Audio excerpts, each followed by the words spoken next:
Hey guys, we are doing the number 3rd series of the episode with Train with Dylan. I'm here with Benjamin and we're out here in Paris. Benjamin, thank you for coming on my channel. You're welcome. I'm pleased to have you here in Paris with me. Well, thank you. It's my 2nd time playing here in Paris now, and I'm looking forward to playing with you. How would you describe your playing level? Well, I've started playing tennis like I was somewhere about 10. I stopped when I was 18 and I started again like a year ago. I'm 36 now, so I've been not playing like 15 years in a row and I missed it a lot.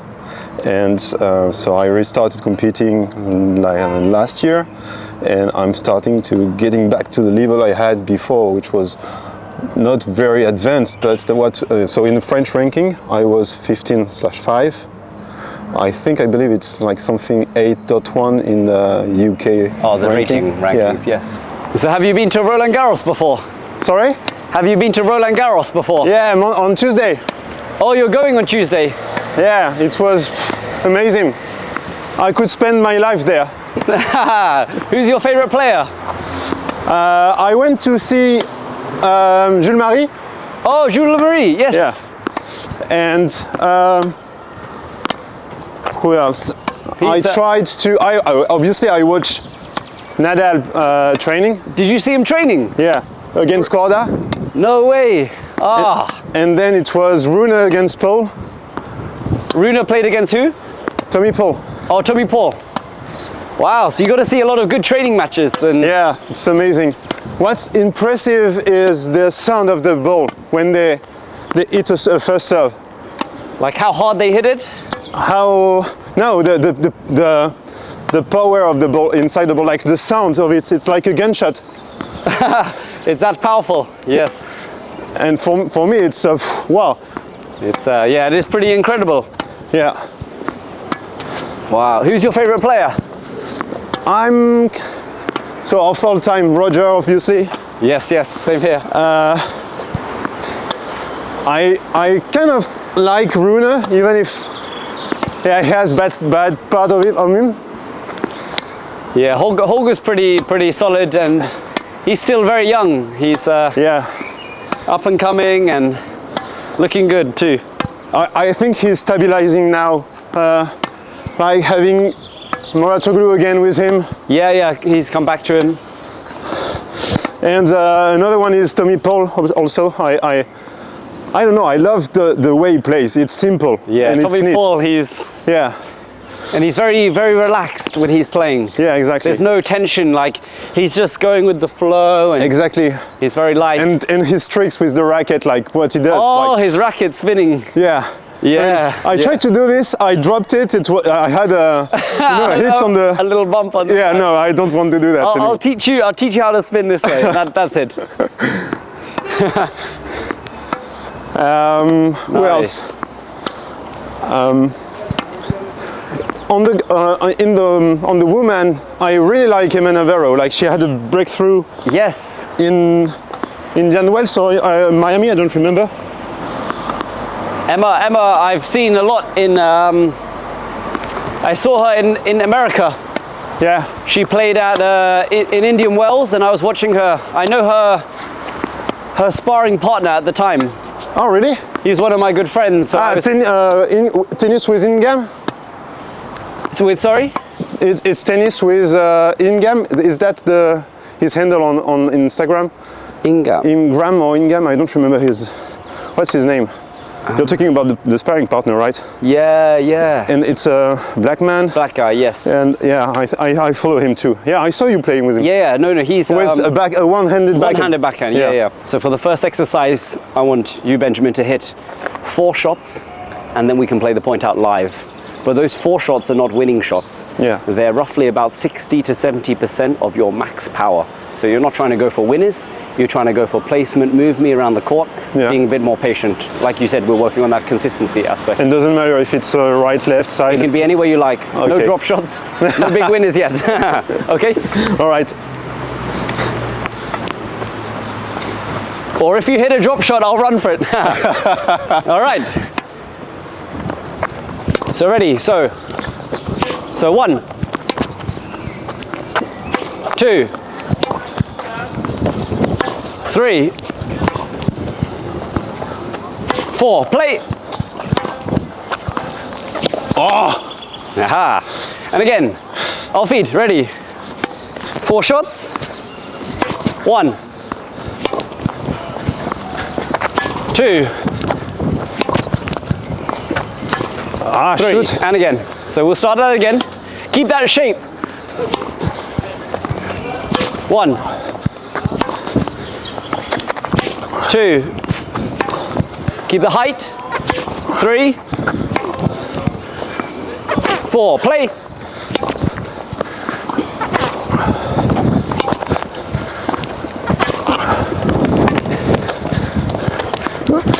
Ah! Nice. Good rally. This exercise helps me understand the type of player that you are, Yeah. depending on how you're rallying. So how aggressive you are, which side you choose to attack from, what types of balls you attack from. And then from this exercise I can digest in going into more specific training exercises. Have you noticed anything so far? You'll see. You'll see. 1, 2, 3, 4. Ah! Same again. So when we hit when we play the next rally, let's try to go cross court on more of your shots, just because the court's a bit longer and it's more of our natural pathway. All right. So cross court with the forehand. 1. Was it in? Yep. 2. Cross court with the backhand or forehand. 3. Ah, 4. mais c'est pas And vrai. again. So what we need to try to get to is that rally of 4, Yeah. because most mistakes happen between the first 1 to 4 shots. So together we're making 8 shots, Yeah. which is quite a lot. It's Yeah. well above the average. So it's hard for consistency, but we'll keep working on it.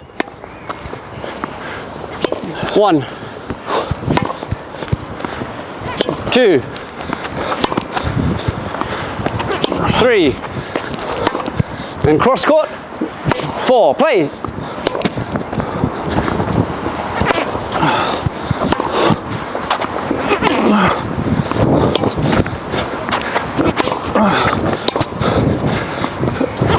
Ah, sur le That was a good revers. rally. That was better. Okay, last few. You found the weak spot. 1. Ah, punaise. Take your time. Yep.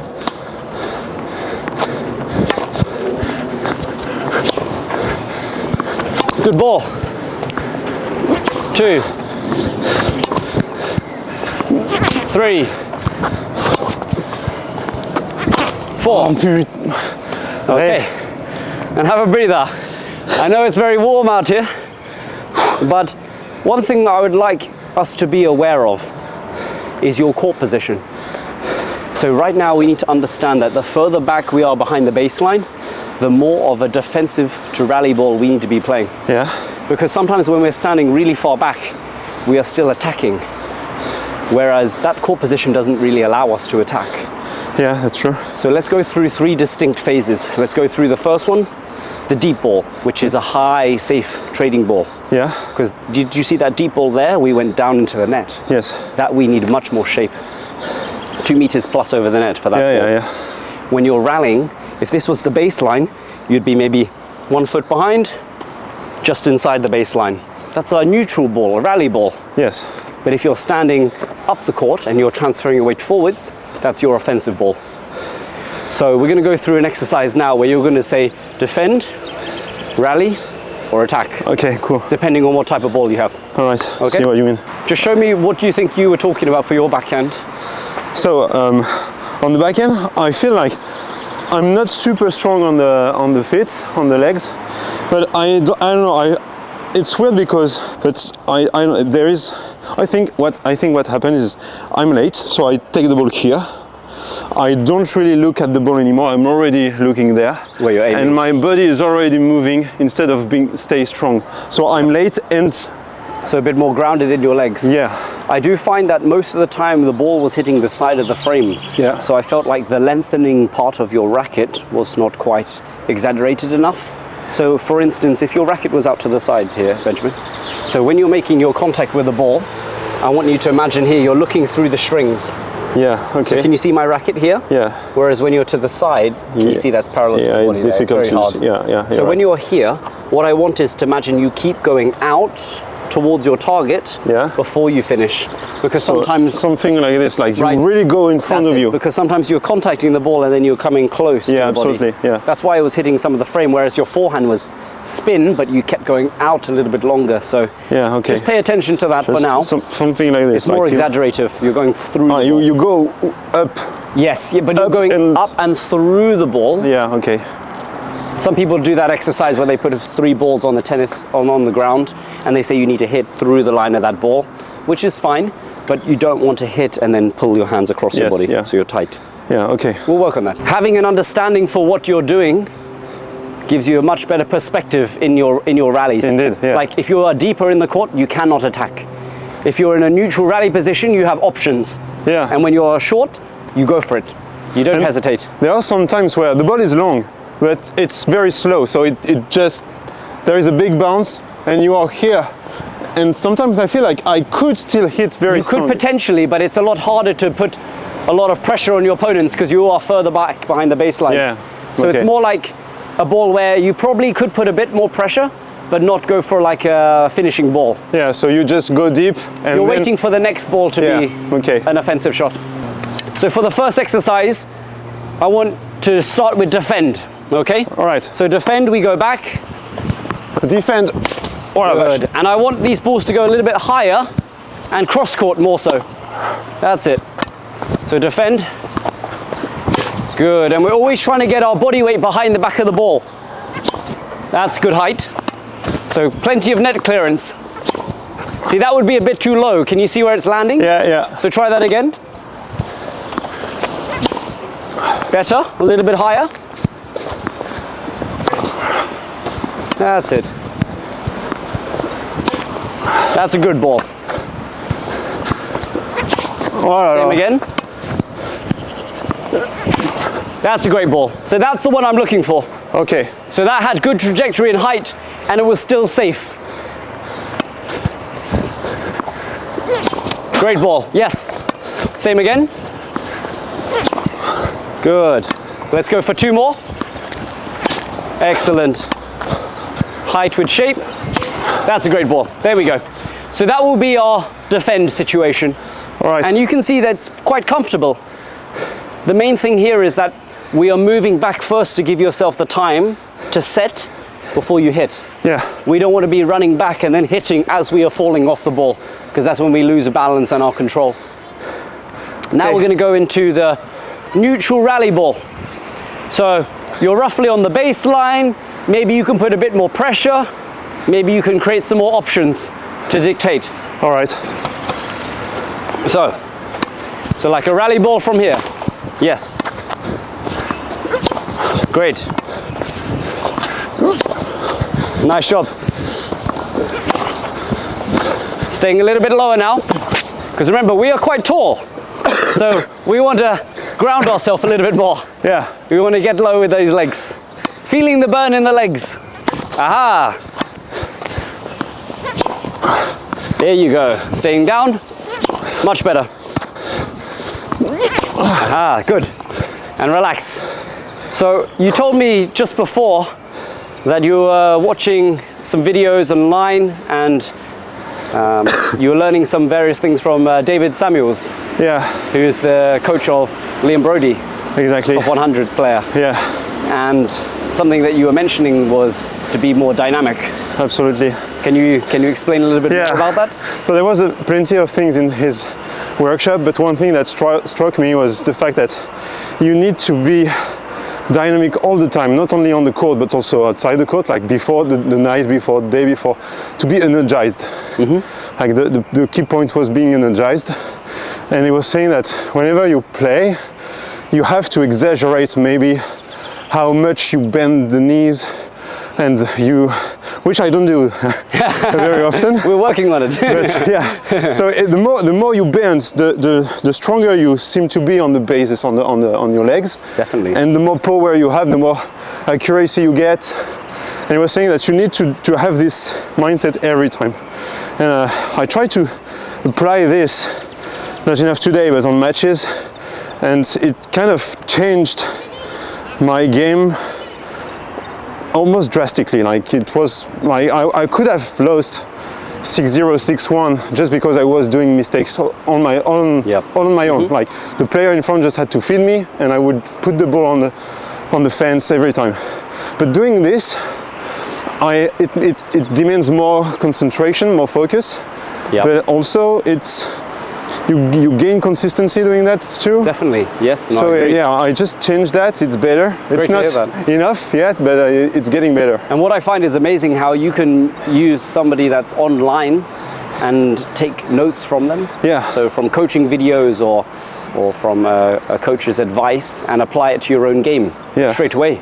And I think with that I would call that word being more secure, like more grounded, more stable.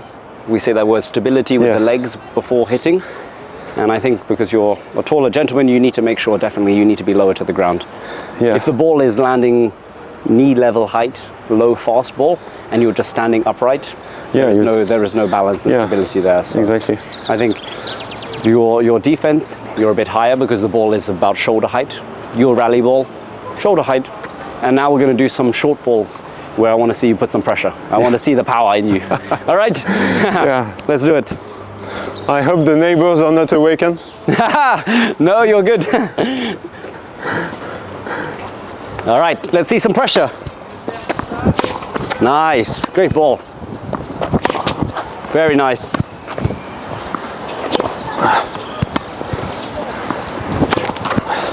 Same again. Good. Can you see there sometimes a little bit too flat? Yeah, and very, very close to me. Yes, yes. So the space, remember, space comes from extension from your offhand. Yeah. Use your offhand as the tracking with space. If our arm is close to the body, then we're likely to be pulled here. Yeah, my hand is like this, right? Yeah, we have like T-Rex arms. Little bit of space, that's it. And keep moving forwards. That was nice. Go cross court. Nice. And one thing I want you to notice about is that as you are moving forwards, Benjamin, into the court, you want to hit and let your body carry on. Yeah. You don't want to hit, stop, and then move. It's like a progressive movement. Yeah. You're hitting and you're carrying the weight. And on the last two ones, I felt the difference in energy I needed to put in. Like on the last two, I was like this and keep moving forward. That's it. But I didn't have to push a lot of power from my arm. Like it was just relax. The flow. That's it. Let's work on that a bit more. And I like that you're still getting that nice spin now. You're getting a bit more control. So the ball. Too far. Too the close. bounce. That's it. That was great. Same again. Very good. Can we see some backhands now? Last few. Please. Stepping in. And think about the contact height. Yeah. Because if the ball is dropping lower, then you're going to have to hit the ball below the net height. When you're attacking, it's much easier to contact the ball when the ball is above the net height. That's when you can really put pressure. So don't let the ball bounce and then drop before you contact. You want to hit the ball at the peak height. Yeah, all right. Or on that rise, they call it. So it'd be like stepping in, now. That's it. Stepping in, now. That's better. And let the body weight keep coming forwards. That's it. Let's try that again. Let's do a few more. That's it. Take your time. Great stuff. Good footwork. All right, match point. Hey, and relax. All right. Time for some serve practice. How often do you serve? not very often actually. Not very often. Yeah. Especially as you are someone that looks to play matches, I highly recommend serving more frequently. Yeah. In every single one of your training sessions, to try to do some serving practice. So when I do a set as a training session, I do serve obviously, but sometimes the other opponent doesn't want to do that kind of play, because the way I do find someone to play with me is online. So I have a kind of a regular partner, but we do more like we do feed like this. I try to sometimes feed by above. Even if, let's say, you served but slow like that, but play it out. Exactly. I try and just to say, do this. okay, I'll serve diagonal this way, or I'll serve on the outside. I don't book a court just for me. Yeah. Coming with my bag of balls, I don't do that, because it's actually you pay for the hour. Yeah. No. And they don't allow you to be alone. That's crazy. Yeah. Yeah. No. Especially if you just want to work on your serves. Yeah. Exactly. Nice action. So what I would like to see now is the first serve and second serve. Okay, let's try that. Let's do one first serve, one second serve.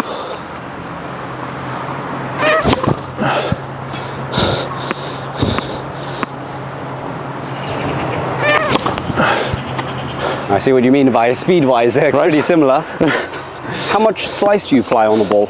How much spin do you apply? On the second serve, I try to apply it a lot. Like this. I don't hit flat. On the first, it really depends. And the decision it's weird, because the decision I make it when I am above.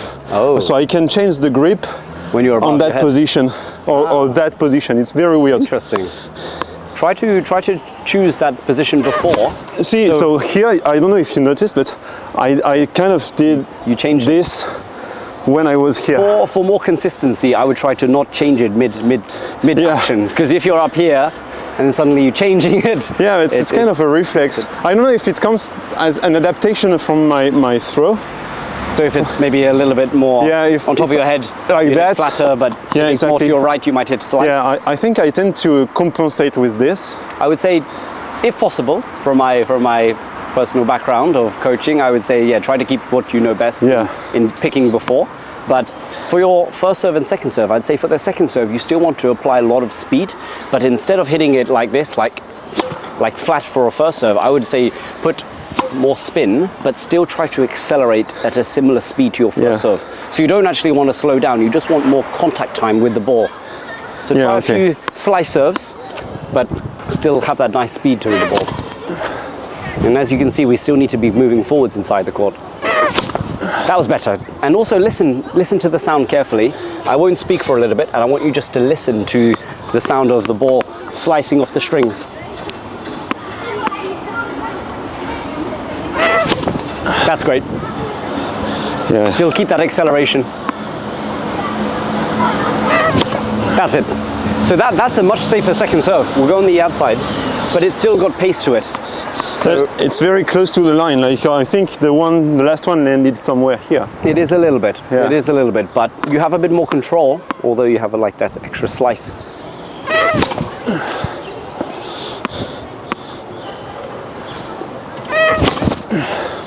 Was that a little kick serve? Aha. That was great. That sound is different. Yeah. So what I think you should start working on a lot more is knowing the difference between your flat and your slice and making the decision before you've even served, not halfway through. Yeah, if possible. I try to be honest. I try to. You're like, I'm gonna go away, and then, but you might bluff yourself. You might say flat, no slice, and then you said, oh, why did I do it to myself? Yeah.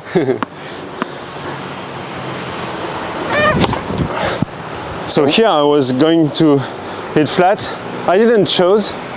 It was flat. I started to change, but I tried to keep it. Just notice something here. Can you see that trigger finger wants to be a little bit higher? Yeah. Because remember, that little index finger helps you with the maneuverability of your racket. Ah, interesting. Because if you see any other pros, they don't hold their racket in a fist. There's tension. Yeah. Watch my hand here. Ah, to be more relaxed. Yeah. Yeah, okay. And even they do that on the forehand and backhand. Some people have a really high finger. Like Raonic would be like... I've never noticed that.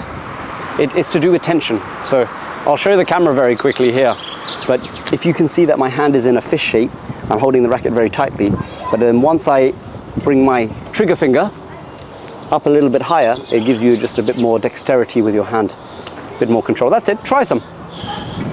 It's very...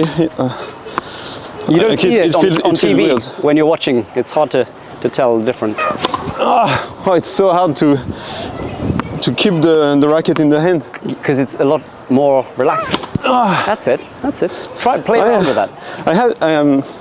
I tried to use only 3 or 2 fingers. It's kind of the same It's stuff. similar concept, but this is actually something you want to maintain. Yeah. Maybe I'll find a picture and I'll show the people online the difference. That's it. And even when you go flat, you still want to keep that same. That's great. That's a better sound. Great. We'll do last 2. All right.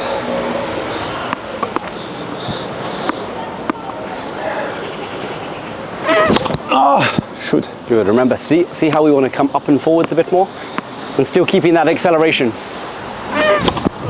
Great stuff. Nice. Great session, Benjamin. Thank you very much. Appreciate that. Thank you. It's so cool. Benjamin, that was a great, fun session, and I hope you enjoyed it too. Very much. Quite warm out here as well. Yeah. Which is nice for a change. It was a bit wet last night as well, all day yesterday. And as Roland Garros is on here, are you going to the tournament? I went on Tuesday, so 2 days ago. It was a lot of fun. You got to see a lot of the top pros. Yeah, and I go back on night sessions, the 1st and the 4th. Oh, amazing. So, yeah, the quarter-finals and the 3rd round. And the other way. But yeah, very exciting. I'm looking forward to it. Yeah. Great.